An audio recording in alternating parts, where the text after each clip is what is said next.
Kahit magandang hapon sa ito. Marikina River. Hindi naman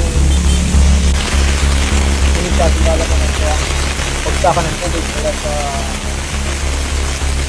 Quezon City, Antipolo, at yung Bagsa.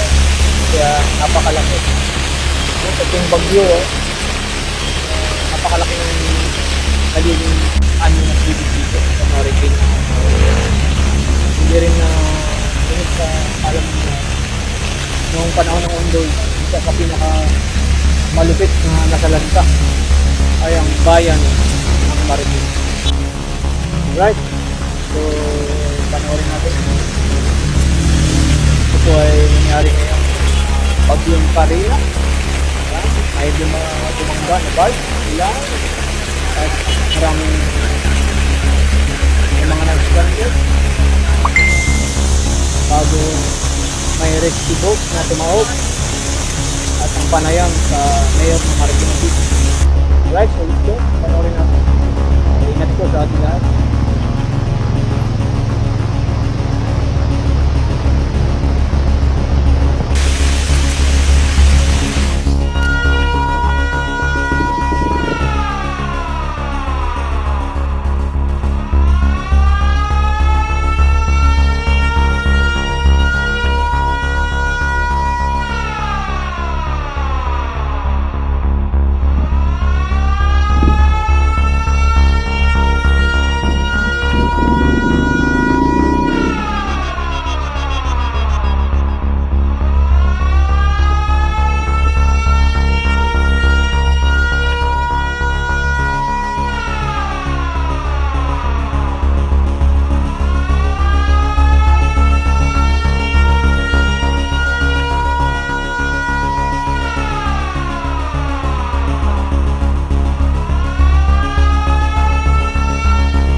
sakay ng tumawag na bangka at ilan po yung mga nasawi dito?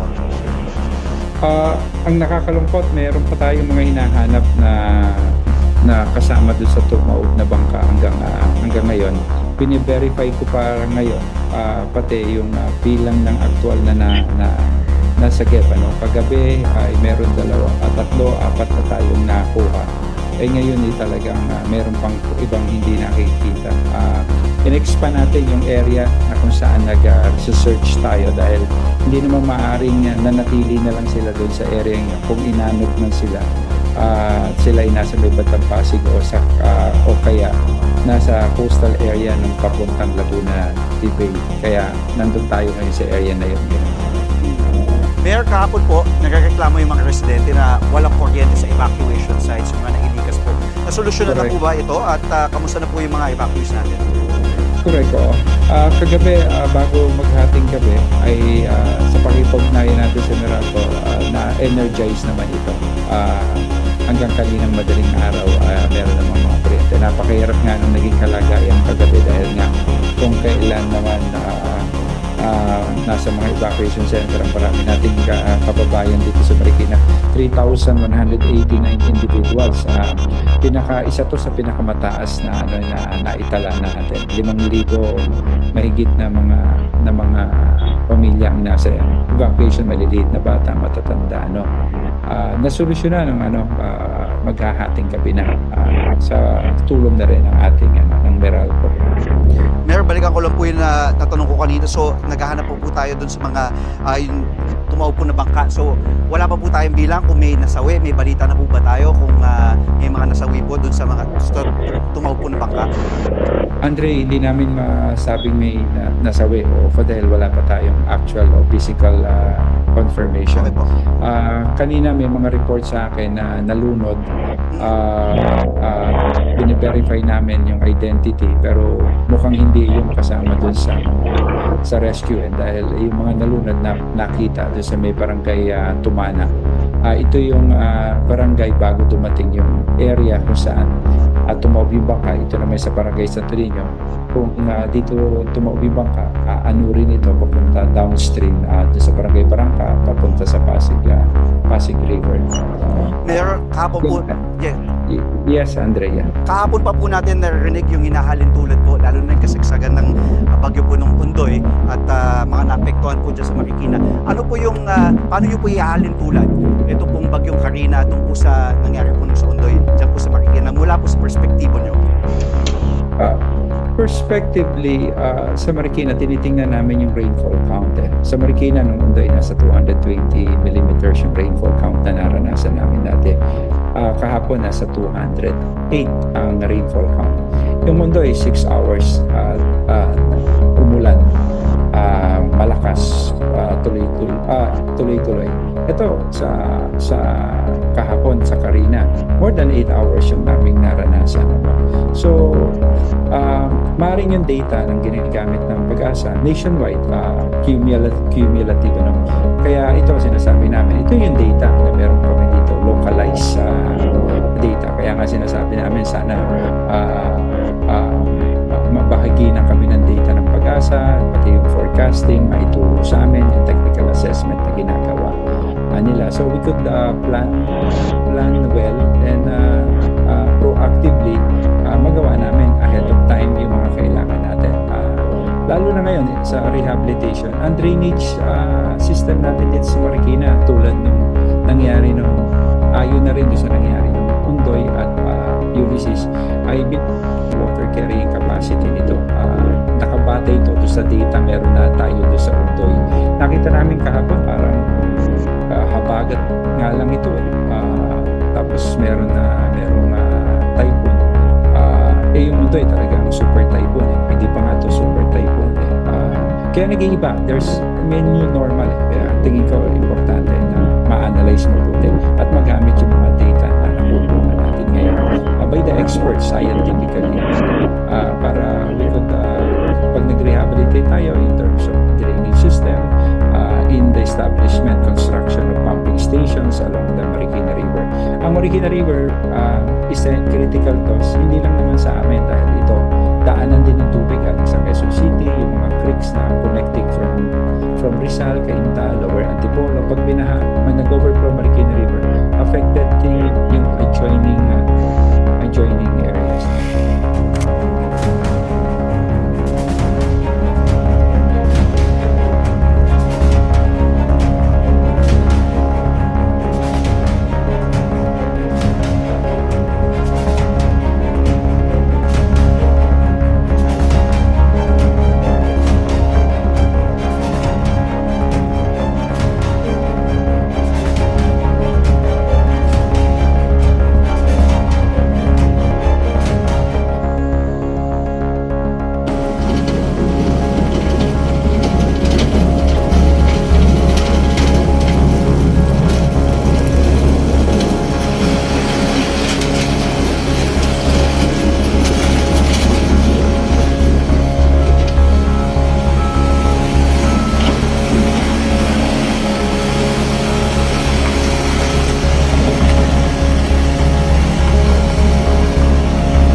sobrang kapal ng putik dito sa may Dollar Street, no?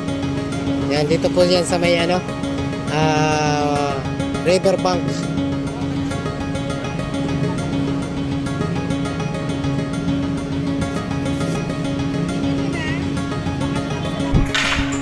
Liwa ng baha. Dahil basurang liwa ng baha. Sama.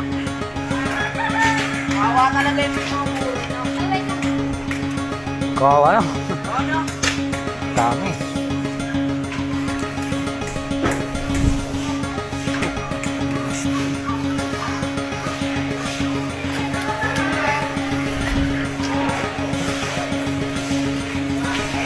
Lubog sa baha. Ganda na nangyari na.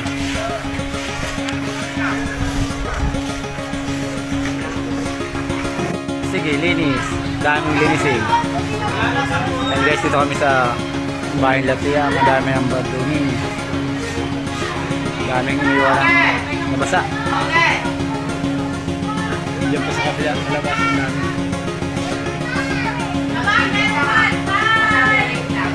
Hindi siya kanya mag-glaze yan.